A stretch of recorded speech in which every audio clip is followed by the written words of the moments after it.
Beyond in the skies, we see there's a giant Halberd. Yeah, exactly. It looks very big by the looks of it. Hey everybody, this is me, Piglet here, and I'm Sonic the Hedgehog here. We are back for some more of the Muxy Toys videos. And welcome back to more Let's Play of Super Smash Bros. Brawl for the Nintendo Wii. For Subspace Emissary mode, that is. So last time we actually did manage to tackle through the Glacial Peak, the Canyon, and Battleship Halberd Enterer. So today for this video is that we're moving on to the Battleship Halberd Extractor. So even then though, since we've rescued both Peach and Zelda, so even then though, we can now finally play those two in this particular level right there. So even then though, let's just say it's about time actually. So yeah, without further ado, let's get this thing started though, shall we? Yeah, let's get started. Chic.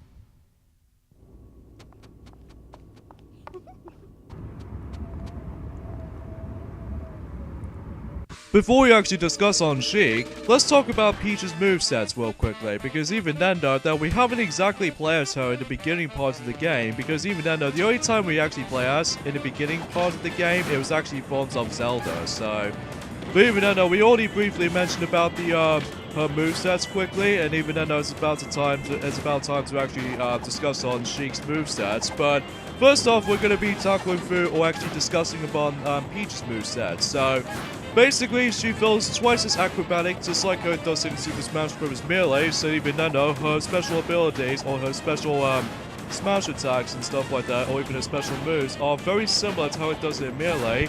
Standard B attack can perform as Toad, but even then though, you're probably thinking that what the Toad does is the fact that Toad can actually just block any sort of counterattacks or something like that. So even then that might be really helpful for you. And even then if you do manage to counterattack onto with Toad, what happens was though is that you're able to actually realize you're able to actually just to let your Toad actually smells breath really badly. So even though that's how they deal the damage. So before we actually get into her movesets continuously, it's about that this area can actually contain a secret.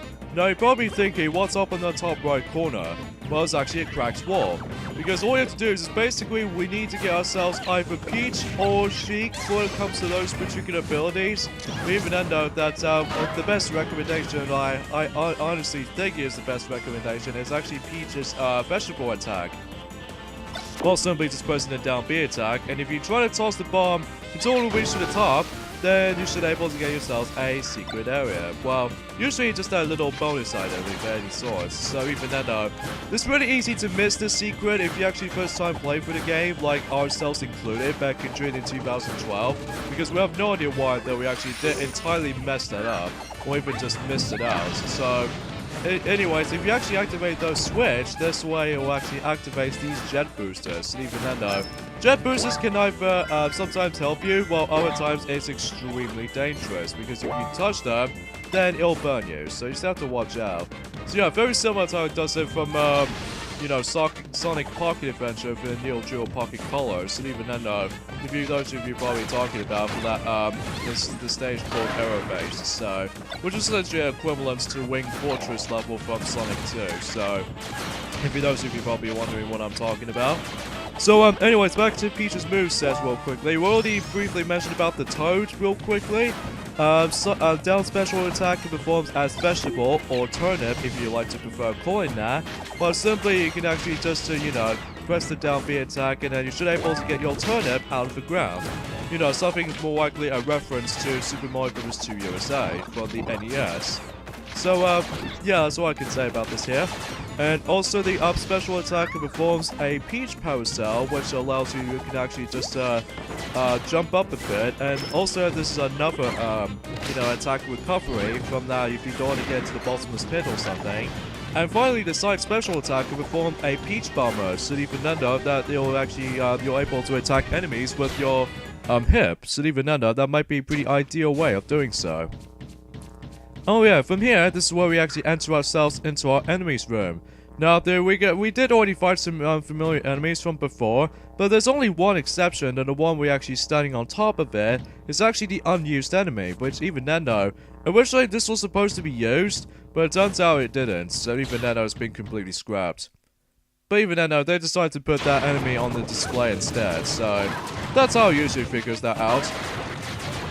So yeah, for this level right there, it's very similar to how it does it from the previous incarnation of the Battleship Halberd, the first part though anyway, except the notable difference was though, so we obviously playing as the girls obviously, like Princess Peach and I'm assuming Sheik, City Fernando, yeah. Now, since we, you know, in the beginning parts of if you actually beat yourselves, you know, if you're trying to beat, oh, you gotta be kidding me. Well, we're trying to finish him off with the home run bats, but even then, we've gotten so close. And somehow he managed to sacrifice himself. So anyways, let's talk about Sheik's moveset now. So, basically, she plays exactly like her does in Super Smash Bros. Melee, just like Peach. But even then, that she can perform herself is actually form of the Needle Storm, which actually only can perform as the standalone B attack. Side special attack performs a chain. And also up B attack, or in this case up special attack, that performs a vanish, which allows you to actually do a little bit of a teleportation technique. So even then, that is another up special recovery on it. And finally, the down special attack that performs as a transformation between the Zelda or Sheik. So even then, I really don't know if we actually did manage to mention about this, and when we actually discuss upon you know, Zelda's movesets, but usually from what I've been gathered, I'm pretty sure we actually get ourselves a little bit of a secrecy. Although, we might be wrong about this, but every time when we actually did say that, I think we managed to come across into that particular character by accident in the early part of the game, so yeah, that might be a missed opportunity there. And you're probably wondering we actually got 351 increased onwards now, because I'm pretty much sure we have to deal with this guy real quickly. And also we're gonna get some stickers in the process. And there's obviously some fire boosters really here, so even though we have to dodge those, so just in case we're able to actually avoid those. And what funny thing is that these enemies get killed by these fire boosters, and even then that sort of feels a bit familiar. Don't you dare able to actually get away with me. Ah, nope. Ah, shoot, stupid mites. But as long as we actually switch back to Princess Peach, and plus we actually transport to this particular area over there, so yeah, for the most part, this level's not that bad actually. So even then, I think there are only about 2 secret areas in this particular level. So we already discovered one thanks to the veggie tossing towards this little green bomb that we already discussed that before. There's actually another secret which should be up there, and be very quick if you're trying to grab the trophy before it slowly falls down, because the final part of this level is to simply have to fight against the wind. So yeah, that's all I can say about this level though here. So seriously, this is going to be a lot of platforming that's been going on. So if you reach into this last platform over there, that's how the end of the level is supposed to be. So yeah, you go.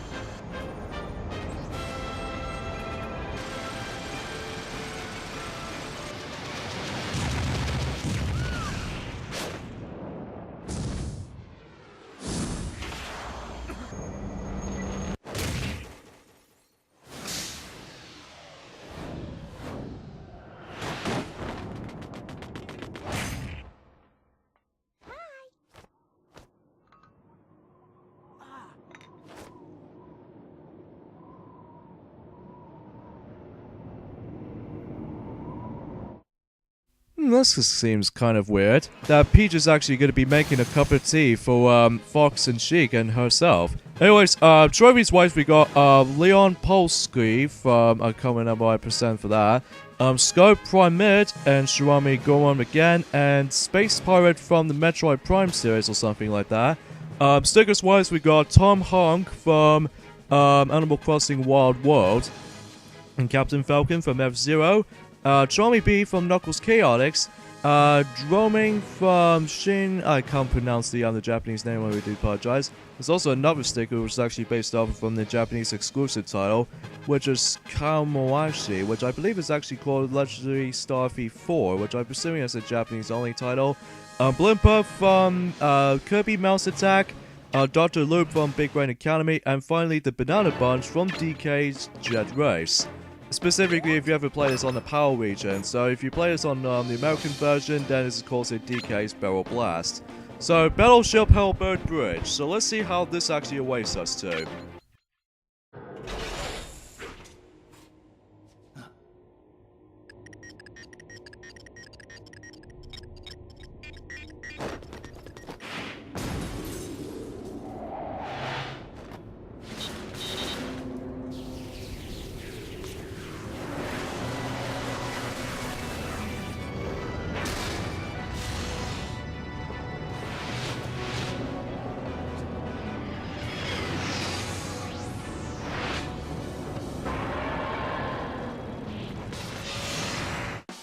Seems like Falco is now gonna join in this time. So even then though, let's just go ahead and pick as Falco first, and Fox second, and let's say third for Peach, and finally Lucario for last. Now you're probably thinking Snake and Sheik, we'll get to you too until we get to later parts of the game, so probably we're not going to spoil for anything for the time being. So here we go folks, on to the next boss in the game, which is known as the Duon. So even then though, this is more likely a combination of the blue armor and the pink armor. So the major difference was though between these two duos is the fact that, oh yeah, one thing you actually notice something right off the bat though is that we actually guide those missiles right at them. So this feels very similar to how it does it from the Sonic the Hedgehog 3 and Knuckles final boss battle in the Doomsday Zone, that you actually have to guide the missiles to one of the first phases of the Doomsday's final boss. So yeah, anyways,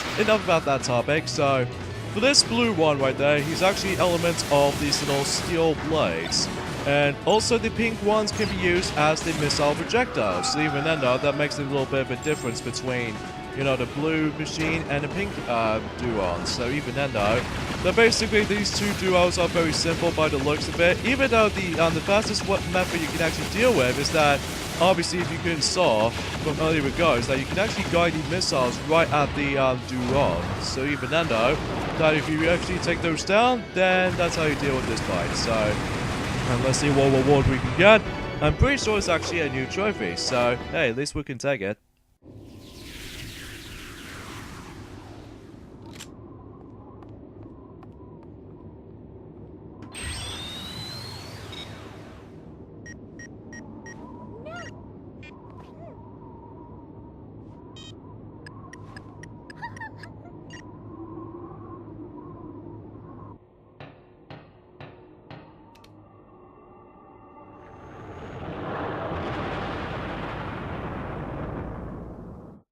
Now, oddly enough, is that we actually did manage to come across into the returning fighter from Super Smash Bros. Melee. Oh, by the way, the only trophy we got is Bluster, so even then I don't know exactly what he's actually from.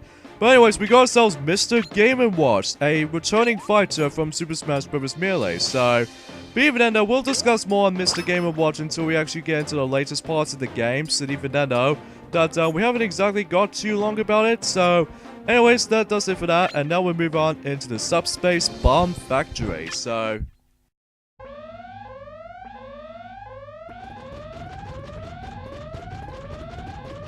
let's go for Pikachu this time. So even then though, that hopefully we can actually get to Samus until we get to later on. So anyways, here we're on to the Subspace Bomb Factory now. So even then though, we can actually guarantee who is actually behind to actually just to make the subspace bomb in the first place.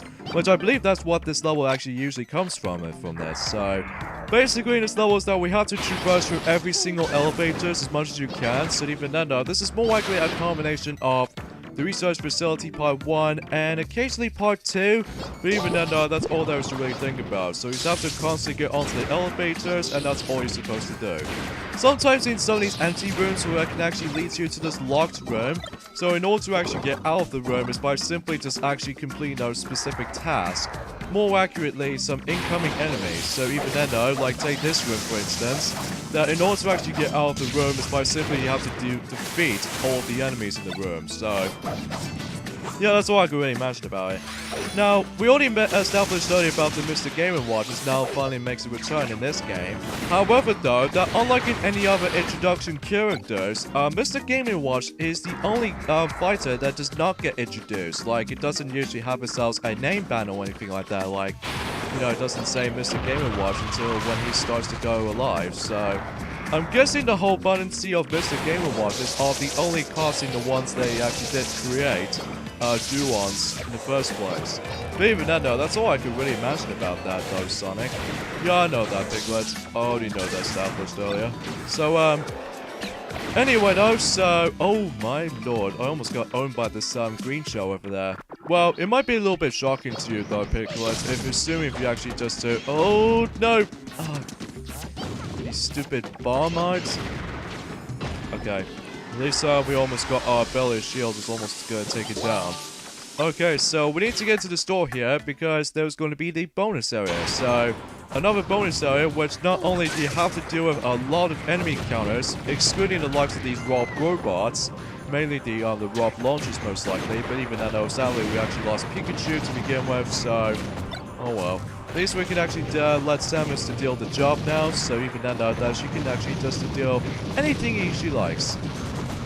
Well, speaking of such though, recently we managed to got ourselves our new Nintendo GameCube title, which is more accurately released in 2002, which is the form of Metroid Prime, the first one. So even then though, because we actually just gonna be buying through every single Metroid games as possible, because of, you know, Metroid, Samus Returns, and even Metroid Prime 4 retrospective celebrations. So, because we deserve it to actually deal with those games to actually tackle through ourselves, so we figure we can do that. So anyways, once you deal with these enemies, then the golden box appears, in addition to another goodie box, which actually contains, I'm assuming it's more accurately, I can't remember now. But anyway, so...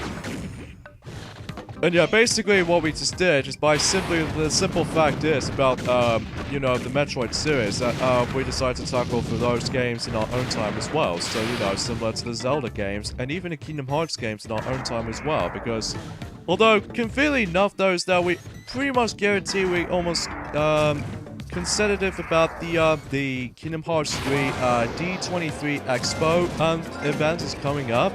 But even then, I was really hoping if there's going to be a new world that's going to be added in. But even then, I'm assuming that will definitely going to be happening until, let's just say tomorrow. So even then, that today was actually forms of the 14th of July, which is considerably the, you know. Okay, I have no idea what's beyond in the store over there, but just got to double check if there's any single doors that we need to actually explore on. Sometimes we're going to be doing a lot of backtrack heavy in this level, to be honest with you guys, because there are some other doors can either to actually lead you to the continuous way to the room. However, a lot of times you actually ended up leads you to the bonus areas at points. So even then, though, sometimes there's going to be a lot of backtracking heavy. So even then, that's all I could discuss. So yeah, for the most part, I'm presuming this level is going to be much more shorter than the likes of the Research Facility Part 1 and 2. Because, obviously, that we don't actually broken off into so many sections, so... But even then, the only time you need to actually get into these different areas or different spots of the areas by simply just entering the doors and even constantly moving the elevator, so... Yeah, all that left, if you're actually in the European countries, whatever you just decide to prefer calling that, so... So even though, since we got ourselves Metroid Prime 1 in our, one of my Nintendo GameCube collection right now, the only remaining of the Metroid Prime game is on the GameCube right now is definitely form of Metroid Prime 2 Echoes. So even then, we were originally trying to get Metroid Prime Trilogy for the Wii. However, it turns out we actually did not have enough cash for the time. And plus, it's super rare to find now, so that's a little bit of a shame. I mean, it would be great to actually have that into our collection, but no, I don't think we can actually come across into that. Okay, so we have ourselves some new enemies introduced in this particular mode, and that's the form of the Armang. Which, from what I remember, I'm presuming we already encountered those enemies before, I'm really not 100% sure. But all you have to do is basically you have to take down the snake's head, and then if you've done that, then you should be able to actually, assuming if you actually see, the weak spot is actually the inside of this little container. And if you try to attack that, then that's how to deal the damage of this guy. So, and another set of Metroid games we're going to be getting through is actually Metroid Fusion and Metroid Zero Mission, both on the Game Boy Advance. But I'm assuming I might get the cartridge version just because we just feel like it. And also, we managed to get Metroid Prime Federation Force for the 3DS, even though despite the fact that it's actually the weakest game in the series. So, anywho, there's actually another bonus room, but simply you're gonna have to, like... Well, the first item is usually just pretty simple, you have to jump for it. However, though, in the golden item boxes, you have to deal with a lot of wall jumping. Well, simply, it's actually, if you hook into the wall, you have to tilt the left or right analog stick, so just in case you actually activate the wall jump. You never have the fact that... if you ever think about the target test level for young Link from Super Smash Bros. Melee, that's how the ability you have to perform at. So, even though that's all there was to really say about this. And sadly, we actually lost our one stock, probably due to the explosion attack. So even though that kind of feels a bit underwhelming. Well, at least besides the point though, we actually got ourselves a higher percentage meter. So even that's all the issues going from here. So I think this might be the final part of the level, because you can see this little shine light. This means is that we have to deal with a lot of robs. So even though, as soon as we're done with all these robs, then we're able to actually finish the Subspace Bomb Factory. Specifically, Part 1 of Variation, because there's going to be more to it on this level, because we'll explain more details on that later.